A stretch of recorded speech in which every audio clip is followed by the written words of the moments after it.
হাজওয়ান আরকিপুর বিধানসভা কেন্দ্র BJP নিবখাকতে চংবাড়ি বাথাইনাবাগৈ BJP বদলি ক্যান্ডিডেট প্রণজিৎ সিংহ রায় তাংশালা উদয়পুর এসডিএম তাংনগর নমিনেশন বেলা ইয়াফর কা আত্মবিশ্বাস তো অবশ্যই থাকে আর কতটা নিশ্চিত অনিশ্চিত থাকলে নিশ্চিতের প্রশ্ন এব সুতরাং এটা নিশ্চিত যে আরকিপুর বিধানসভা কেন্দ্র তো অবশ্যই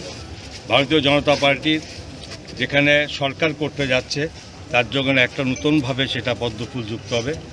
ভারতীয় জনতা পার্টির সঙ্গে। কেন শুধু একটা বলবো যে আপনারা একটু আগে দেখেছেন যে বাগমা বিধানসভা কেন্দ্রতে কীভাবে মানুষ একটা উৎসবের মেজাজে মানুষ এখানে এসছে রামপদ জমাতিয়ার নেতৃত্বে। ঠিক পেছনে আমরা এসেছি আরকিপুর বিধানসভা কেন্দ্রের অন্তর্গত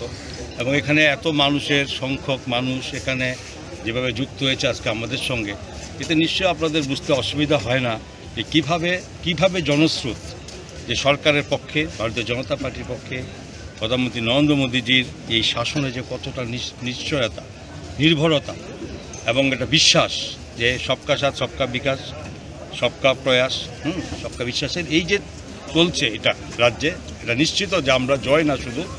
বিশাল অঙ্কের ব্যবধানে জয় হবে এবং নিশ্চিত আমার বিশ্বাস যে যারা বিরোধী দলে আছেন বিভিন্নভাবে যে তাদেরও বোধ জামানত জব্দ হয়ে যাবে, এটা পরিষ্কারভাবে আমি নিশ্চিত। আগামী দিনে আপনারা ক্ষমতায় আসলে রাজ্যবাসীর জন্য নতুন করে কি বার্তা থাকবে? নূতনের বার্তা অবশ্যই থাকবে, কারণ নূতন কখনো পুরনো হয় না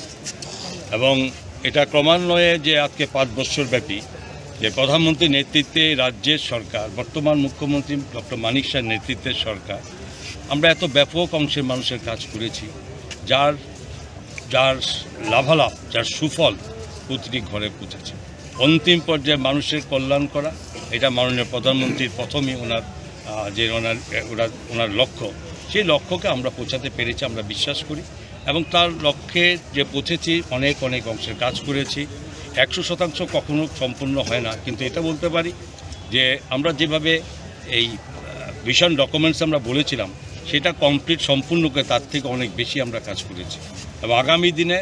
যে আজকে নূতন দেশ নূতন জগৎ নূতন পৃথিবী ক্রমান্বয়ে এগিয়ে যাচ্ছে তার সঙ্গে নূতন সমস্ত সম্ভাবনাময় ডেভেলপমেন্ট আমরা আগামী দিন করবো, এটা নিশ্চিত। Bureau report, খুম্পুই।